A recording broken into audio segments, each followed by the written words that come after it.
day ka baflo barka day ka islam bakku barka day musade urke ali meme kone kanje afo alfuseni haidara asilefne nyana mado shutene atay ani dalu tigi wele kay jinati bismillah bismillah nam ngana ma juluni ngamme ngana ma juluni ngamme alfuseni mobai ma juluni ngamme haidara namu longo di majluni ngamme bismillah jamina jay majluni ngamme longo di majluni ngamme Allah yo yiri di majluni ngamme dadulu di majluni ngamme jina de bobe la drula jina de bobe mali bismillah namu ngana majluni ngamme alfuzeni Allah yo nabu nganabia haydra mo bay majluni ngamme biama nganare ne moye ne koloshide afura ne ma ko koloshi ngana majluni ngamme bismillah bara wuduti juluni ngamme boye aha ngana majluni ngamme bismillah bismillah longo digi juluni ngamme boye ngana majluni ngamme aha sababu digi juluni ngamme boye aha ni fama salia namu kongrani ko bismillah ya sama ayo bismillah bismillah namu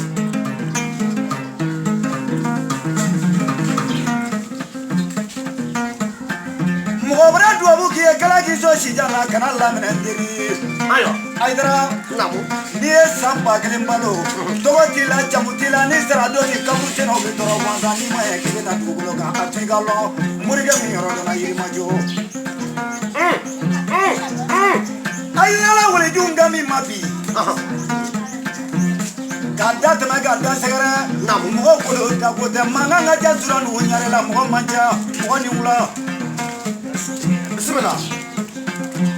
na mo la mi ma ko ma no ko ka kunda semanya tele abariga na mo la tala si patu kanda ga jamu ko ga de ko salia si de ko la ke wale ko furade sala wale jumango na ngote sia detala tia ko tia detala sia ko ni gra jadma ni mage suba ubi walla ni fara gra jadma ni mage suba ubi tu mani fara gra jaya to ni jama gra jaya te dapa jaba bra bra ga chito hai ka jabe lo bona aywa bismillah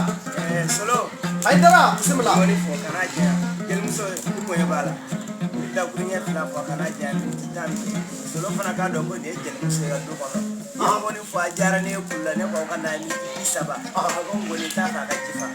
ye kuma fam gelmuso sigile fla jaya la na ko ga da kunya fila doro kana jinya ba akonya bala bismillah jeli haram nan tew alhamdulillah rabbil alamin barka alayhi barka tiya mate ke fuyi daka alayhi ni do ko wasa haydara ko bidaw kununu kana tete sini fana be ko barka gonna yelu baba bulu fura be ko yi alayhi ni do ko wasa le ne dem sen ne dem ko do mais ni mama ka santi ajati ke o jole fe do ese do tekki ko nyere fu ke ma ye fu mama be no tete abeli nyama kala kali ni fe bela jeli wallahi mais kala ma ko nyama kala ya ko kera fla furi ala e do ko wasa le ko lo nyama ka gaj ma do be fu ni ki nyama do do wala e fu le tek ne ba do fu le do nyama kala ke ma nyama kala ke ina kuma e jeu na andi de mun yoro la ka ya andi de yoro la na min sa possible bana la yu signifique ni hono ya signifique kana fruit ni mai kam ala kama o kan re ni fa mama cha ala fe ko do ko fe ko do ni mami o ka bi fe ka fe ni mo ko ka ti fe ni la harabi na wallahi ko ne ko mama ka san di ma ka barika kan na ko no alifu sen ma haydara no laido haydara ke ni hono ya haydara ke ko ne ko ma ka barika ko do mo mi babolo ka ga yira la ka me fe ka do ayi fe mi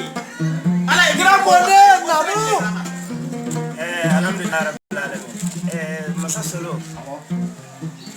barka da ibai tunga sumaya nabla barka da ibai barka da ijeti bismillah nako ya me ko tunga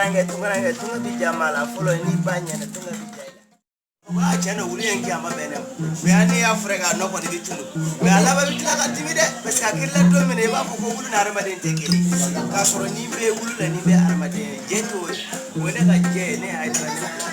ya fo ci ko mine ni se ga ne xafu ak se ga ne ba fo me aw fe fela ni nam bora ya se ga ne fa ko se ga ne ba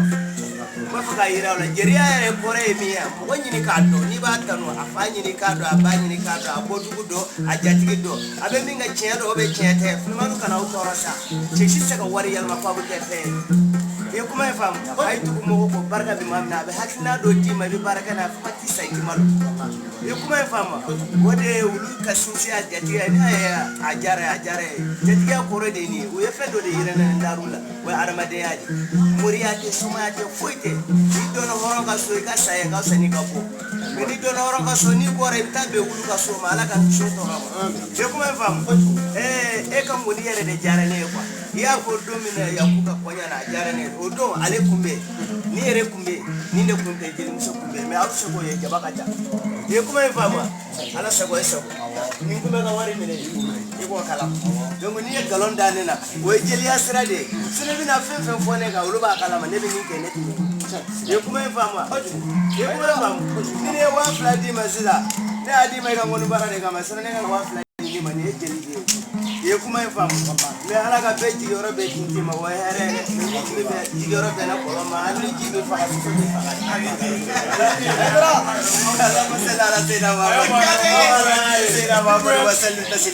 subhanallahi daimul qaim subhanallahi hamidul majid subhanallahi rabbana ta'ala wa man raza du'a fi yawmin wahidun khamsatu marrati yara muhammad sallallahu alaihi wasallam kire yara de ko bi bara la ikaseli alaka ni sala ko abi noro di makabo le ga noro te prodite soko dumte misi dumte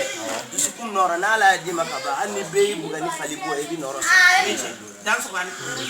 ala noro di ni ma ndala me ni na wallahi billahi taala aw taran soro yoro mina gaba kuru fembebe ni ngombi faga iso ne maso ala bi so parce que mbi faga ni mi wo chede bi faga ni boli boli faga ni she boli faga ni kolo mi faga ni ala ka noro de parce que ba soro be fefa ni taye galo e mene taye che parce que ne bi baroni ne choche bi bala wo shigila fata sai ti kwala ni dorma tempo na ganen ko ba fa che ka dia ko ba fa lere ka dia no ta o teni ni machite dia ko no mali ko na te ye kuma fama mori langulo de chara ya ibu yo koloshi ni fembo bolo ala kan yi ka to ala buka ala delike ni sogoma san pere bi jige ka parce que obi bolo mi na aramudo dan so sa haydara abe qur'ana ko kullu man alayha hafizun falyanzur al-insanu mimma khuliqa mimma yadafikin debi joma mina ko fatada be nyama to kata ala minge sa ne nga tiya ulo shi ne nga ngo ke katila ka bara no fla ka au ka jeli anu feno bo ne baka ne bina au feredi mina au feredi mina au di melego ni jino no urano mina au bla ne kisanfe na au fara jeli mina do ngoni ya jara mo kama jamo kuma kan ba fo ni jo do bi ne yare bo armadi ya yare ka mina au feredi ka bo bi min fo kramo ni chere do ni mami ya ba fo kramo che tamini ya ka fra do diari wo bagay me bagate kramo ni pratika tani jaba ale ready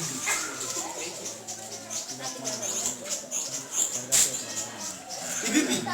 parce que beti galondola masala nga kuma do foye ne kita radio me ako hamidu sofle nyamana kramo sofle wo galo ni tide ni yoro en konnana e ka tuta no sisa mo ba do ko be mi fo wala ani islam ay chema mo do ya ko wa ke million kele wa fla be chama ni no ma ya gemo risi bolo e so antele tugo be ba do ko frago ye che mi se ki ko di mi fraga ka ko di mi fraga ka suma ya fraga garsiye wa alata bate che alu sungu fiya to be balo safiya to be balo te garsiye ya ko eminye nani kan balo ya fama ha donc ni wuli ki faso joy ka islama e dina ko e ka jelia ko wallahi mo shiti e ka ni ngoni fa ko ka chere fo bimba ko abadi mais ni farati ga ni sigine go do e wa ke me diga 2 million di ma ne bi file la to jo be ala ko ne ko ala Haidara. Ngon da itu ngon bana. Ngon doni fo.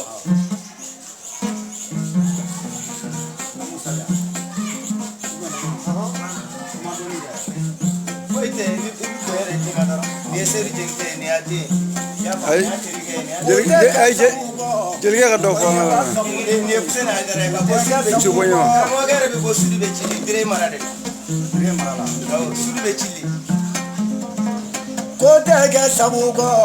mogo ye wasabu ni salia ko ti tege sabugo Bismillah. ko joni jangele saburi Aywa. apo ko jangele saburi Bismillah. kuya te jangele saburi Aha. apo ko jangele saburi Ni ko kamu kuyate ba ko mana mo jagi te jangele saburi Seru dagite. seru jagi te kere saburi Flakane na fa jige flakane ko so flakane. kula sinani gelle saburi Ani limane flake ani juga flake. mania jangele Fula ko to ko saburi de bona ma ide bona tat iri yala de sa. kula ye kere Ko chame dere mata de ma ide. Na hey. seru gelle saburi Namu. ko joni jangele saburi salia Aywa. Ni ya foli ke flake ko foli ke amuso la ko foli ka dewna. Ka foli ke ajenu na foli ka sikala. sababu numare Namu. Baba jongele sababuri ala Namu. muriga kere sababuri ala Baba jongele sababuri ya baba igele sababuri ala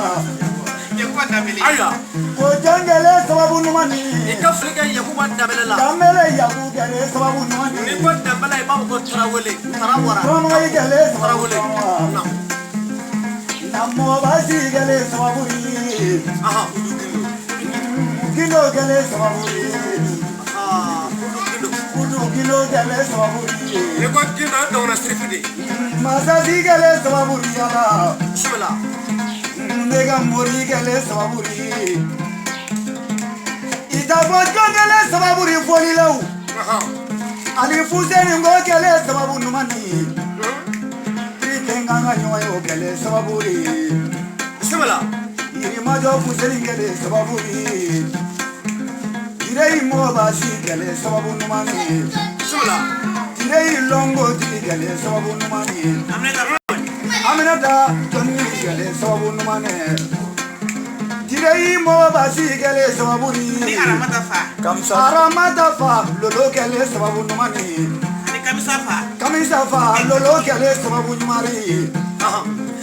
namo basi gele sababu numani mogo ye wasabu Ani ni levi fa. utege sababu Solo. Merci. Ay da sawani ko. ama Donc e ka dongli nkoro mo fu. awa Sababu awa yetela ni ne baye ni ne fay. awa Pour que ka famu sababu yere nyuma ye wodi. fuji Parce que muso e chele bade muso. Ma ni furu muso nyane ba blay ba palasi la to ka fo e ko ma haram nante wa nyele ndi ko. Sono na chena fo ka tise ita wole ba to wala. Ye kuma e fam. Muso fana ka fo che ko tonto o be benge o be ne fa. O fana ya do ko amina chokola ka ni. Wala be ka fa. Donc ne bu chele na fo deni ala ko. Mais arama de yere kam ko soro na fa kono. O soro la barka de. Ndale mbala barka de bu. Ye kuma e fam. Ni erozo ni ka erozo ni dona kono o be ni ka erozo ni dona kono ibi ye jeli ala sesa nere bu mga yara nere ka tugo gol fala folo mi ni sabolo o kere maru sangare de maru sangare ni ikan ni to ko maru sangare bana ba to adu abodugu foye ka fadugu foye kairi la fana iba ye chugo mena o mgote mgo kuna jugute nyengote abi donde ke ka hakil do di mai bisa ka pasi to mi o mo godo bi hakil to ala ko sabe me jeli ay ko re mi ni mo mo irila kala son pew akati ni ko armadiya yare wi ya ya mo ko jelu chara shioro tula dumni ke ro tula bo ro tula ala nu jogo de ma mo ya suma suno ni be dai daro la be mo ko be la sasa na kadi ya utara to min dini ma jina ubara kulula ne be dai Beteche ha wara ma de mi hera sore kene ngana ki kono sino do ikele nga bote ala ka kusho siga o ma ya ko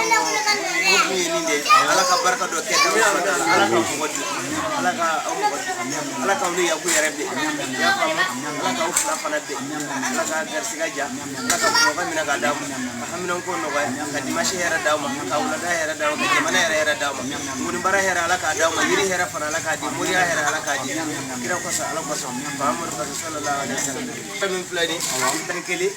ya fa mo ni fana bi tan kele o bi tawa hera fe ko la ya fa mo yiri ti kalon ti ma da kalon ti na jara ay ta fili na jara ay ta su sa parce que frami kabako te ñoo fe di dal ya bokku mi ngama ne ta sene wusulanda wusulambe e ka wusula yerebe wala ba dima ba ni do ni ne wusulandi ma lame billahi ki da wushiki kan ngonu bara wusha ala bi garsiga dima i dono yoro mo kete garsiga do mo ma fa ko ni garsiga da be mana ko de ala ida mi ngama e woso ye kuma ye fama nyangwa ko ni be ba do be parce que ne ba do la e bi shika ngoni fa ka da mori ko shiti bo kana jo parce que ba do mori ya ko no ne bi min do to do bo min kalama to kalama siga to la ya fama o nyangwa ya de mami mbinye tugako me mami mbinye ni ko ko shi tugako ekele na to yera siga ten mana mene awo ore dole atete mo abagi to ron nya fa mo ala sama ala da baru jara